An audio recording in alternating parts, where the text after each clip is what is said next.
fait un petit historique aussi de cette situation. Un an s'est écoulé, et c'est vrai, d'aucuns, à un moment donné, je me souviens d'un titre dans un journal où on voyait un drapeau américain derrière qui allait accaparer cette compagnie. Nous avons toujours dit que nous souhaitions que cette compagnie demeure une compagnie réunionnaise.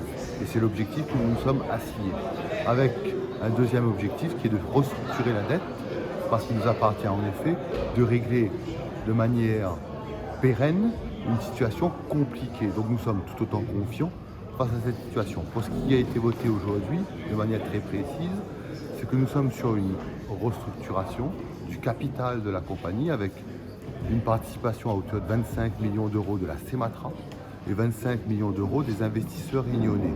C'est ce que nous avions appelé le patriotisme économique. Et je dois dire aussi que dans l'année écoulée que nous avons eu à connaître, les salariés d'Air Austral ont été d'un patriotisme social réel, et il faut le souligner, au moment où cette assemblée délibérante a voté à l'unanimité un plan qui est un plan qui doit être encore travaillé, qui doit être débattu, discuté. Nous sommes toujours à la tâche dans un travail qui ne s'arrête jamais.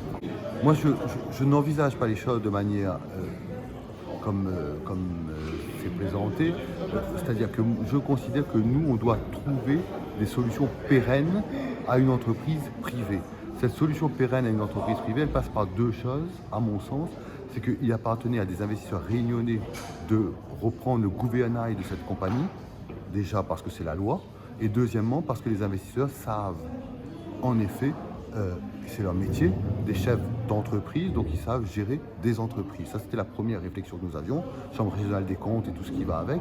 La deuxième, c'est la restructuration de la dette, qui est nécessaire dans le cas des entreprises qui sont en difficulté. Et nous sommes à cette étape-là, qui est une étape capitale, donc c'est la deuxième étape, qui est de discuter des abandons de dette, de créances et d'une situation pérenne pour l'avenir de la compagnie.